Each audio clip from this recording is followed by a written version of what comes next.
and welcome to the Hylian Gamescast. We're also on iTunes and Spotify. Please give us a review on iTunes and we'll give you a shout out and read it live during our podcast. I am one of your co-hosts, 𝐓𝐿𝐼, and today we are joined by, we have Kat Bergerson. We have two other guests today. So Daniel, if you want to go ahead and introduce yourself. Yes, hi, I'm Daniel, everybody. Anyways, Kat Bergerson, the co-host on this dang podcast here, and that's all I've got to say about myself. I'm going to pass it off to Amanda next. Amanda Van Hyle. I am filling in for Jesse today. I am usually the host of Zelda News at Zelda Universe. I stream on their channel, and then I also host the Shine Sparkers podcast. So very happy to be here. Yeah, perfect. And Sean, introduce yourself. Oh, goodness. Hello. I am apparently one of the guests on this episode, which is great. I'm still dealing with that information. But hi, I'm Sean Chiplock. I'm a professional voice actor, best known, I guess, in this context as the voices of Revali, 𝐷𝐷, and the Great Deku Tree in The Legend of Zelda Breath of the Wild. I also have played roles like Mishima Yuki in Persona 5 and Royal, Guido Mista in JoJo's Bizarre Adventure, Subaru Natsuki in ReZero, a whole host of other roles. But very excited to be here. Thank you. Thank you very much for making time for me. Perfect. Awesome. So Amanda and Sean, thank you so much for joining us today. So today we're going to be discussing not so much Nintendo and Zelda news, but we're really going to be focusing on doing the interview portion and, just asking Sean all these great questions that you guys have been submitting to our Zelda mailbag. So we'll go ahead and jump into that, and I'll let Daniel take over. Oh, sure. The first mistake of the podcast, letting me take over. Hey, you know what? Like, I just rolled out of my broken bed. You know what? Like, you're gonna do fine. Sounds good. All right. So, yes, I guess we'll just start things off with just a couple questions for Sean. We'll kind of just format-wise kind of take turns, I guess. And Sean will defend himself as best as possible. I guess the first question there, Sean, I know we've actually talked about this because you've been a guest on the podcast previously, but I'm just curious if you have brought me back, and we brought that was your second worst decision. This is a podcast full of mistakes. You'll learn that quickly. That's what people love about us. That we're so clearly human because of all the mess ups. Nice. But yeah, if of course, you've talked a little bit about in the past when we've had you here, like your process, doing like warm-ups and things when you're in the studio and pulling things. I guess sort of shifting gears from the usual questions I'm sure you ask, is there anything in the studio that you've done where I guess you felt that you've either surprised yourself or surprised the producers or the people directing you just because of some weird random thing that happens? Just strictly on the table of things you're allowed to talk about, of course. Oh, man. Well, for sure, I would say that the Great Deku Tree was definitely a case where I surprised the client or somebody else.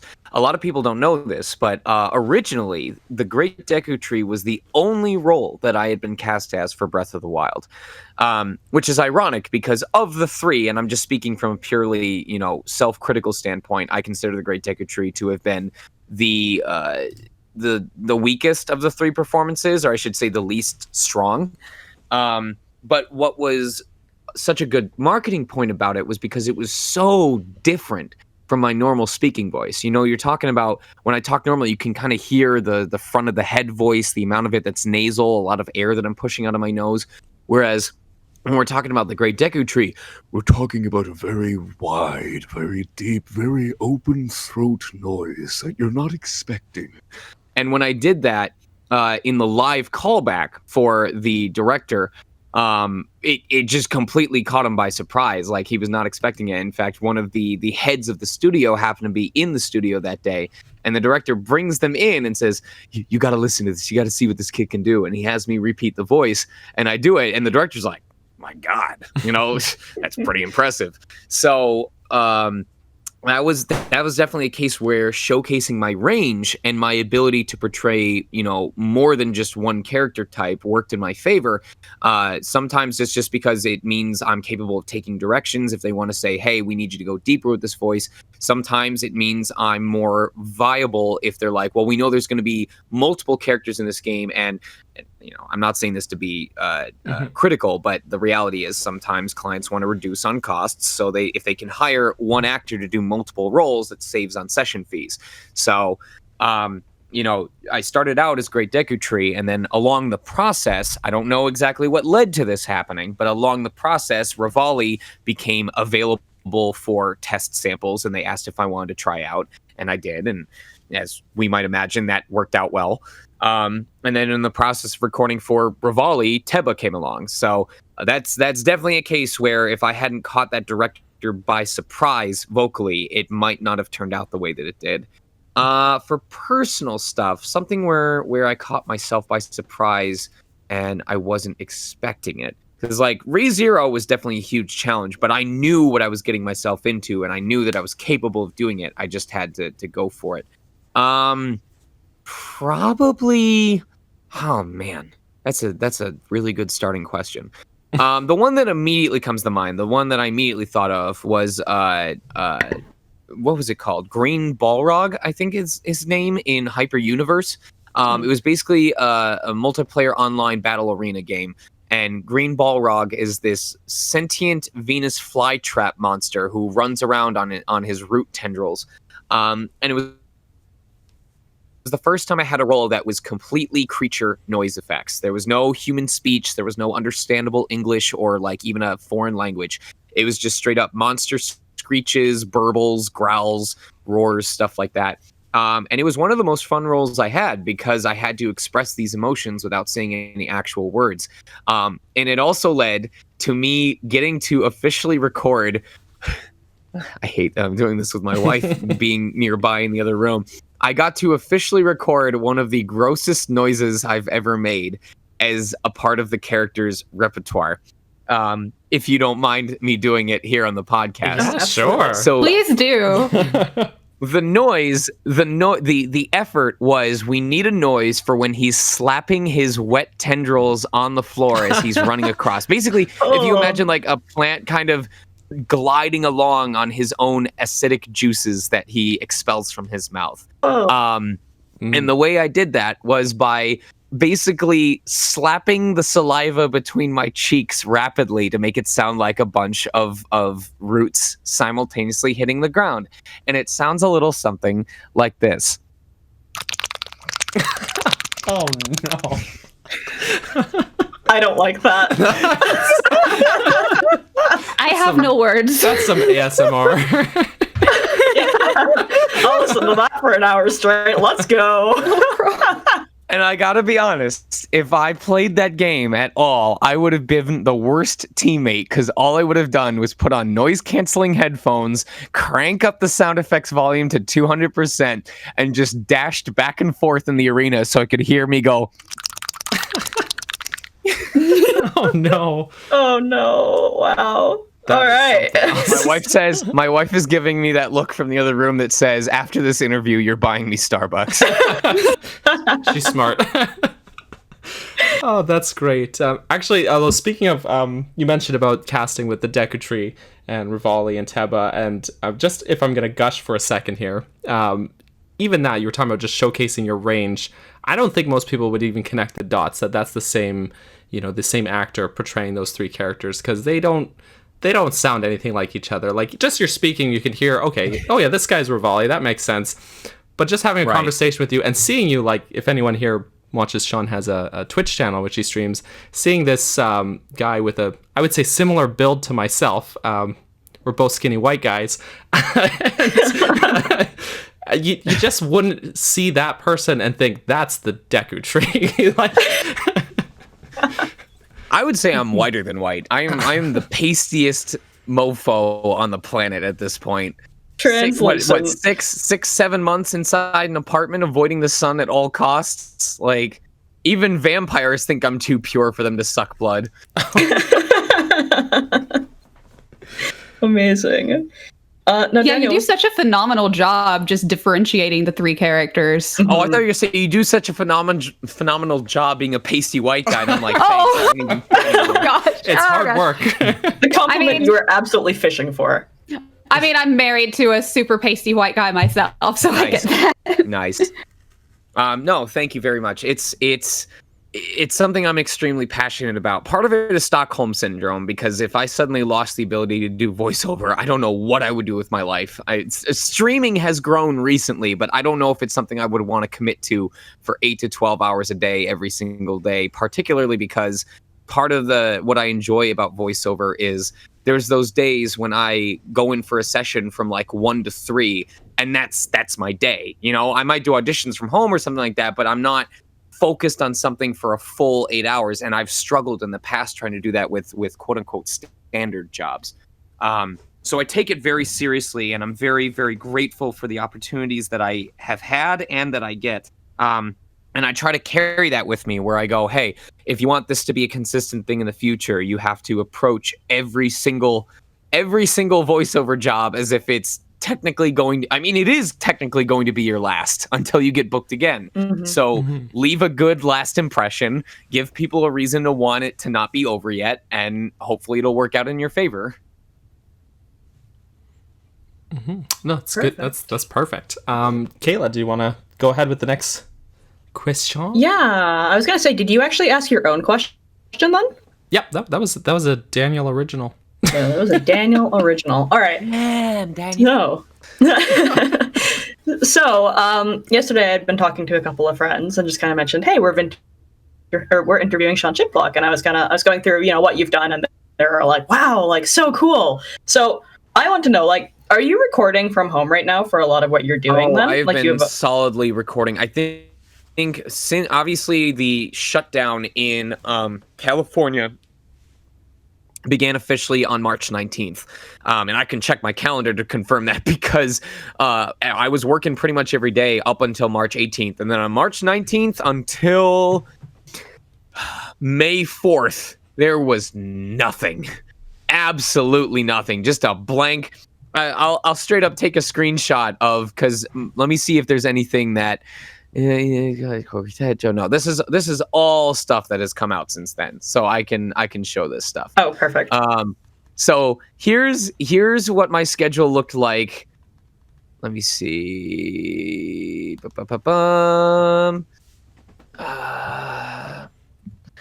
we go. Sorry, I'm using that newfangled thing that works for you. Did you know if you hold Windows key, Shift, and S, you can highlight a specific portion of the screen to take a screenshot of, and it will save just that portion of the screen. Oh, I did not know that. Okay. I'm trying that right now. A friend of mine taught me that about 2 months ago, and I have used it extensively since then. Amazing. All right. Well, so here is, and I don't know if you guys want to like share this, if you guys post an article afterwards. If this is just audio, then don't worry about it. But here's basically what everything looked like going up until March 19th. And then here's how everything looked after the shutdown happened. I got so much Animal Crossing done. oh my goodness. Oh, wow. Wow. Okay, well, so the reason why I asked about you recording from home is because, as you know, you did something very impressive recently with your voice acting, and that was your commitment to being bound and gagged for your... Yes. Okay. Is this for the ReZero episode that happened this week? Yes. Okay. So the specification I want to make is I'm not one of those crazy people who completely overacts, like, oh, I'm gonna, have my wife tie my wrists behind my back and like bind my legs together and I'm just kneeling in front of... No, we're not going that far. But I did want... I'm someone who's familiar from having done like radio play group performances and just talking with engineers. I'm aware of how like sound Foley and engineering stuff works on a basic level. So what I was curious about is, hey, what are they going to do regarding making the voice sound muffled? Because there's different types of muffled. There's, if you've got your hand over your hand over your mouth muffled. There's if you've got two fingers over your mouth muffled. There's if you got like a fabric over your mouth muffled. And if you use the wrong type of sound effect or filter on the voice, it can make it jarring and not very fitting to the situation. So I got prior approval. I said, hey, do you guys want to try having me record with like a shirt or something acting as a fabric in my mouth and see if we can still get a clean recording of that? And they said, sure, why not? Let's go for it. So when I recorded, they're like, yeah, we can work with this. This is clean enough. I opted to go for the most authentic sound.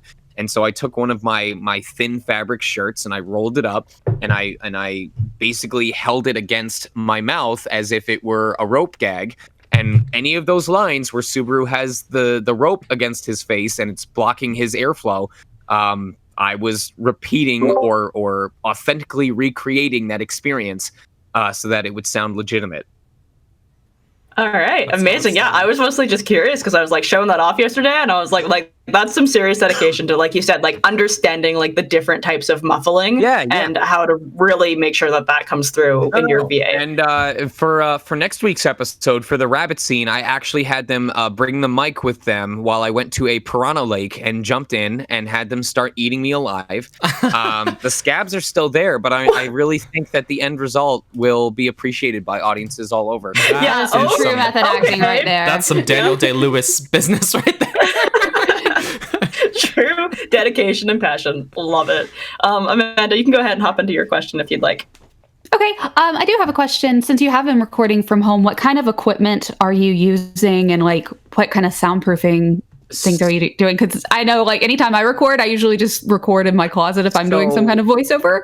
That was the hardest part because, and I'm going to preface this with, what I did has certainly been effective, but I don't know if it was the smartest way to go about it. Because I know that there are colleagues of mine who dropped like $900, $1,000 on a, they're like those PVC blanket tents that act as portable sound booths and stuff like that. Whereas I chose to go for a much more laborious and slightly more expensive option. And anyway, so the reason why I was prefacing that is because I was going to go off on another ADHD tangent, which was, you know, a big concern about this is I had the finances and the time to do what I'm about to explain. And I'm scared for a lot of my colleagues who may not have had the free time or the money to do what I did.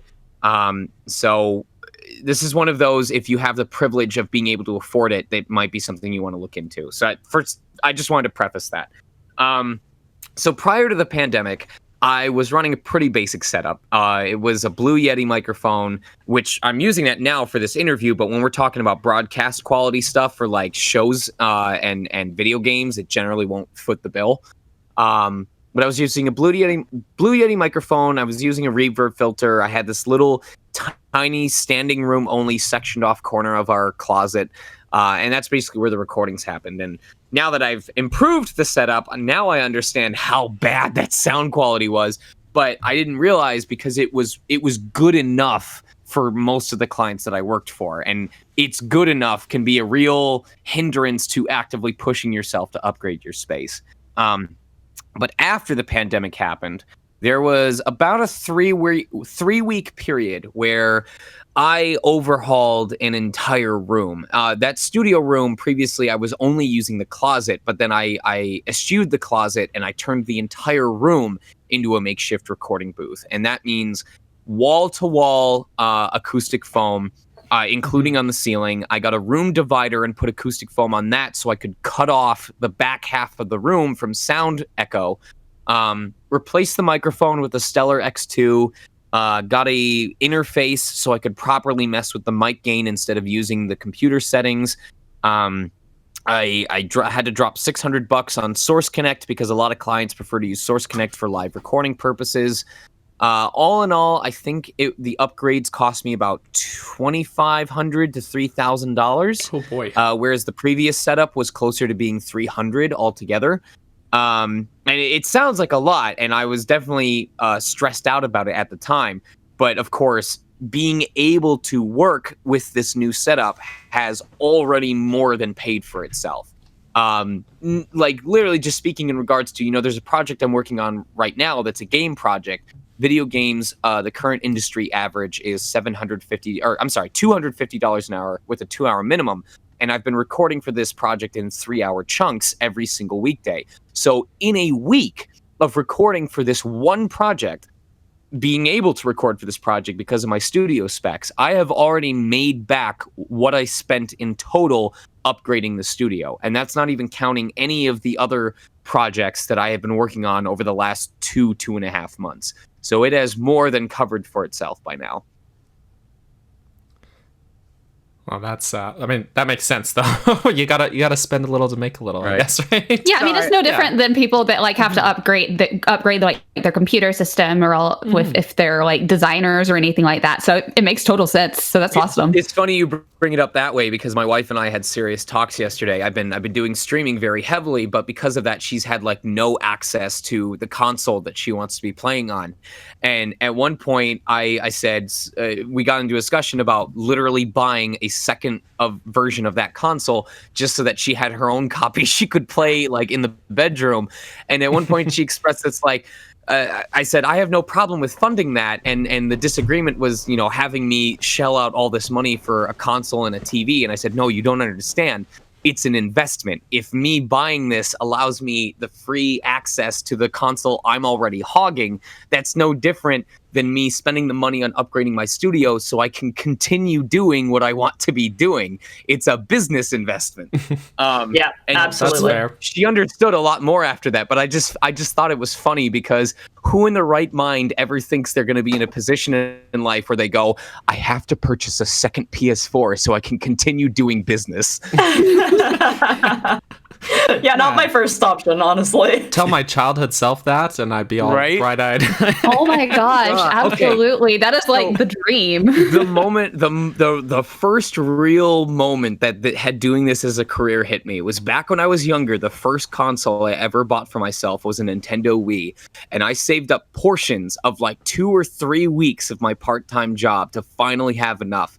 And it was a big deal. It was like, oh my God, I've spent almost a month's earnings, but I have my own console. My parents can't tell me when I can and can't play it. Yes, they absolutely could. It was their electricity bill. But I can do it whenever I want. I can buy games for it. It's my console. Nowadays, I work a 2-hour video game session and I can buy a Nintendo Switch. I think I've purchased 7 Nintendo Switches and given away 4 of them. So we've kept 3. One was the release day Switch that I bought, or the one that my wife eventually forced me to keep because I gave away the release day Switch that I bought. So there was the one that she finally forced me to keep. The one that I bought for her as what was it, a Christmas or an anniversary gift probably. And then the Animal Crossing one that I bought because, hey, limited edition and I have an addictive personality. So of course I'm going to get it. That's just adorable anyways. Yeah, it's a great looking Switch. I really love those Joy-Con colors. Me too. It's pastel. Yep, I'm a big fan of pastel colors. It's Me great. Too. It's also because it's green and blue mix, and green and blue are my 2 favorite colors. So that's fair. Yeah. My next question. Last time we had you on the podcast, you had said with a bit of a handful of shame that despite playing 3 big roles in the game, that you hadn't actually played or beaten Breath of the Wild at that time, and you even had the Master Edition in its box, which was a beautiful thing. So I'm just wondering, is that still the case now? It's been 3 years. Actually, that situation has changed drastically. I have now given the Master Box away. Oh no! Not even to me. I gave it to a very close friend in Long Beach, who basically served as my first social connection once I moved out to California. And I basically said, hey, at this point, it's pretty obvious that I'm not going to make the time for this that I would need to make for it in order for me to be willing to play it. Do you want it? And I said, well, there's a caveat. I'm going to want to keep some of the things from there, like that Hylian sword and the stone figure, or I don't know. I call it Big Amiibo at this point. The little figurine thing that it came with, like the Sheikah Slate Switch case. I want to keep those, but everything else in the box is yours. So it's officially in the hands of someone who has been spending actual time on it, and I have no regrets about that. Aw, that's super generous of you. So you still haven't played the game then? No, I haven't touched it. Oh my gosh. Okay. Don't worry. I will more than make up for that when Age of Calamity comes out. I have been, well, at least before streaming, my current stream schedule took over completely. I have been actively playing the definitive edition of Hyrule Warriors. One, just because the hype got me back into Hyrule Warriors. Two, because I want the muscle memory to be established when Age of Calamity comes out. So I guarantee you Age of Calamity will get more than enough screen time when it finally releases. Yeah, absolutely. That's fair. Well, maybe fair. I mean, I say this, I put over 1,000 hours into Breath of the Wild up to this point.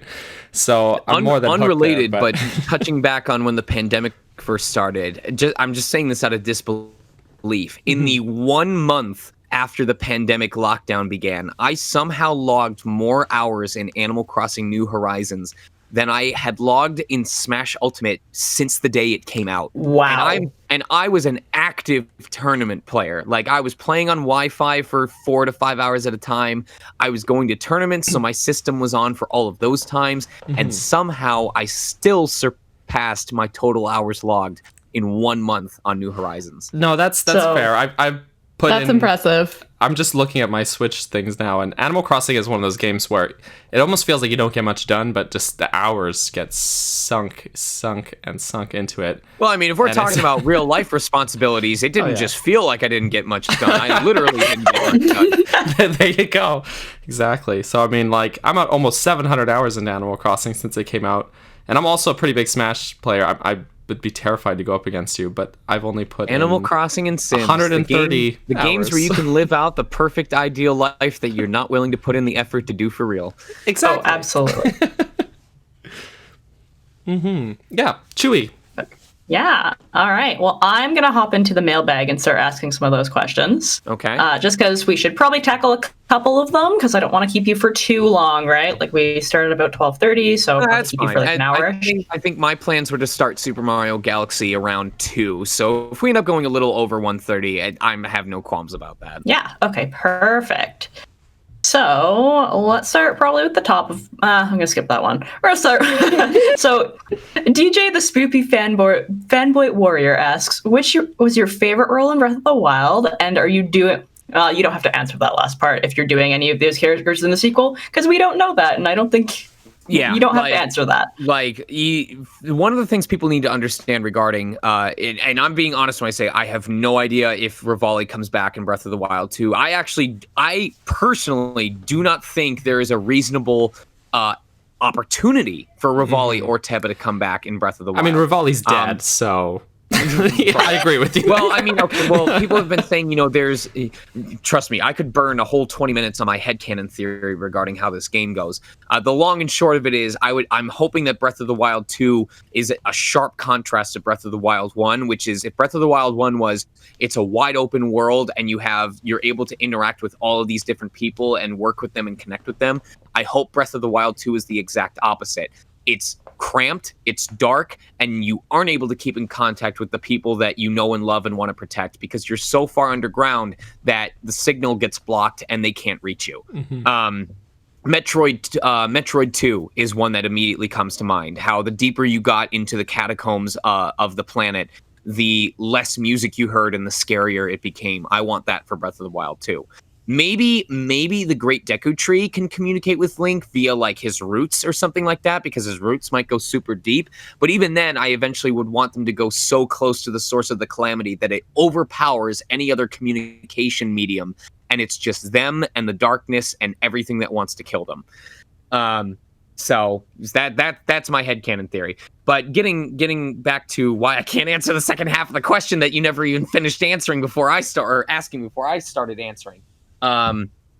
Even if we record for a project, things change. There was a case of a female client of mine who almost announced their involvement in a project as a certain character, but had the forethought to check out a gameplay sample of their character speaking, and that's how she found out that between when she had recorded and when the game came out, they had decided to go a different direction and recast and re-recorded the character. Oh. So even if I said, oh yeah, I totally have recorded for Breath of the Wild 2, just saying that first of all, I probably be in court right now for breaking NDA. But just because I have recorded for something does not mean it's guaranteed that I'm going to be in the end product. And often I don't even trust that it's me until I'm playing the game and I hear the character and I go, yep, that's how I would have delivered it. That has to be me. I'm super confident about this. So it's not just us lying to you or like trying to keep a secret or, you know, teasing you and keeping the hype train going. Most of the time we're scared shitless. Sorry, we're scared poopless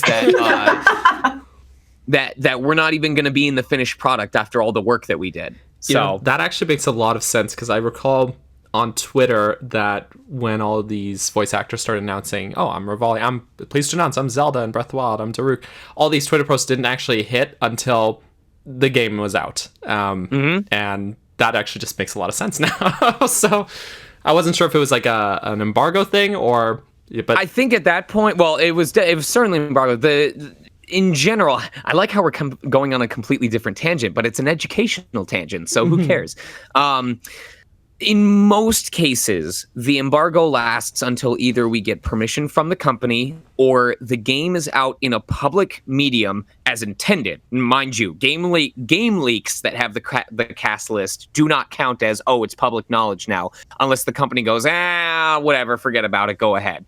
If the game is publicly out officially and has a cast list where people can see our names, then it's kind of a given that, you know, you can't play dumb and pretend, oh, I don't know who this Sean Chiplock person is. Wow, there must be someone else named Sean Chiplock who happens to voice this character.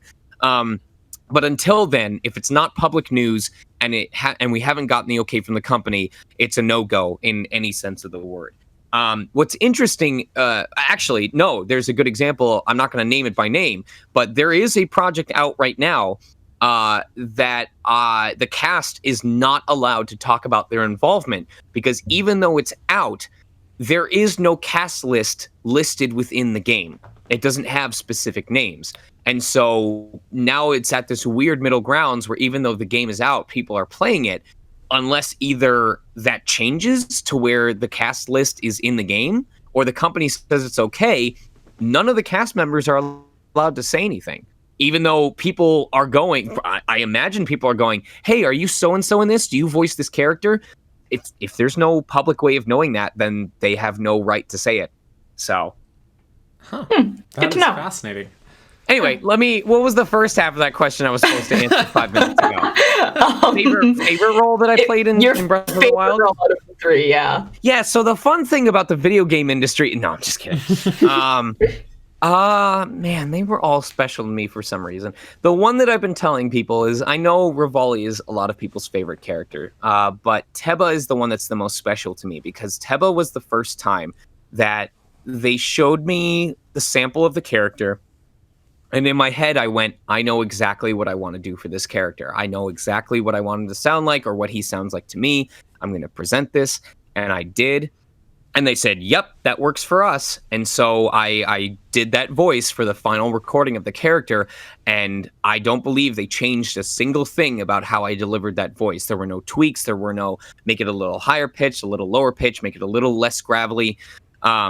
So that was a case where as a performer, as an actor, my choice regarding a character's voice was exactly what the finished product ended up sounding like. And when you apply that to the fact that this was a first-party console launch day AAA game that was the first official English voice dub of the franchise, that's a huge deal to have your choice for a character's voice be the one that they go with. So I am extremely proud of that, and it's why 𝐓𝐰 is probably one of the most important characters to my entire portfolio, to my entire career. Yeah, so that's the answer I would go with.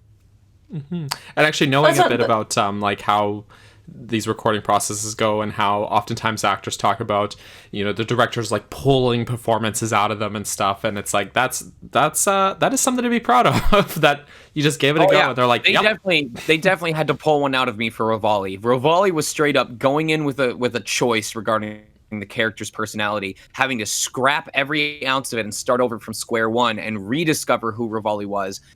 in a way that aligned with what Nintendo was aiming for with the English dub. So I've had that experience. How much of the story were you given when you went to record? All I will say is I wish I had known about what happened or what we learned in the DLC back when I was recording for the main game. Gotcha. It would have helped so much with understanding why Revali acted the way he did. And probably would have made it easier for me to embody the character traits that they were asking me to shoot for. In most cases, I will only get to see the cutscenes where my character appears. So they'll often show that entire cutscene, so I get the gist of what I'm recording and why he's saying what he's saying. But like, if there's a cutscene immediately beforehand where, like, let's say Zelda meets up with one of the different champions and says, I should go talk to Revali with this information that I now have.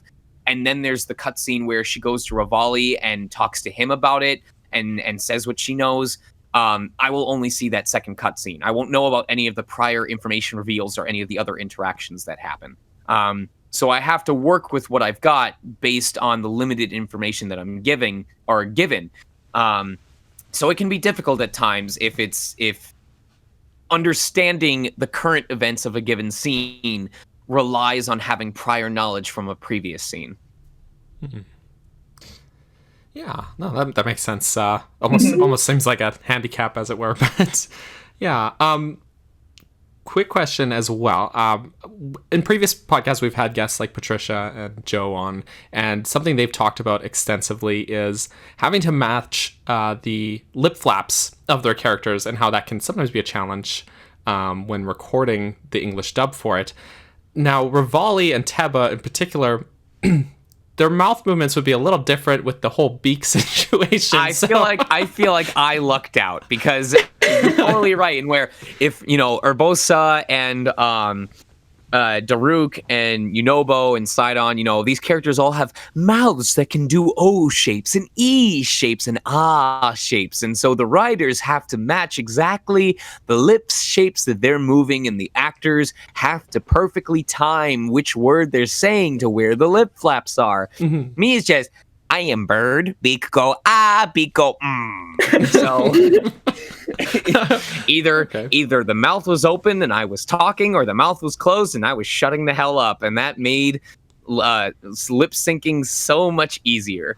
Even the Great Deku Tree, there were a couple lines where we had to elongate a word because his mouth hung open longer than expected, but otherwise it was it was just wide open or wide closed. So this is not at all what I expected. Nice. Definitely lucked out. Absolutely. All right. I think Amanda, if you have another question here. All right. Yeah, I'll go into the mailbag. Let's see. I'm going to go with one that several people are asking about when it comes to a demo reel. What is the best method for coming up with a demo reel? I mean, I imagine most people do it within a studio or they have somebody working with them. I'm probably one of the worst people to ask about that because I probably should have updated my demo like 3 years ago, and I've been using the excuse of 1, I'm still working, and 2, I'm too busy working to do an update to it. But I can give some foundational stuff based on what I've learned in workshops. First is the first 3 voices on your demo should not only be contrasts, but they should be the 3 voices you expect to book the most work off of. Mostly because the average demo will be listened to for 10 seconds before they move on. It's just the facts. Like, directors and clients listen to so many samples and auditions and demos every single day. They just do not have the time to spend a full 60 to 90 seconds on every single demo that they receive. So make sure that the first voices that the client is hearing are the voices that you are the most natural at, that you would book the most work off of, that you don't even have to try to pull off successfully. You should obviously aim for contrast. Yes, there are actors that do a lot of the same type of voice for their work, but convincing clients that you're versatile can help a lot with booking work, even if it's just the sense of, you're playing 5 different NPC characters, because it doesn't matter how big the role is. The rate that you get paid doesn't change. The only thing that might change is how many hours you're in the studio recording for. So if it's a choice between you get a 4-hour session of doing background characters versus you don't get any work on this project because we don't know if we can use you for these 5 background characters, it's a big difference. Excuse me. Third, you want to keep it concise. You don't want to go above 60 seconds. Like I said, same reason. You're lucky if most clients will listen to more than 10. If you're spending 15 seconds on a single voice, you should aim to have already proven your point within 5 to 6 tops.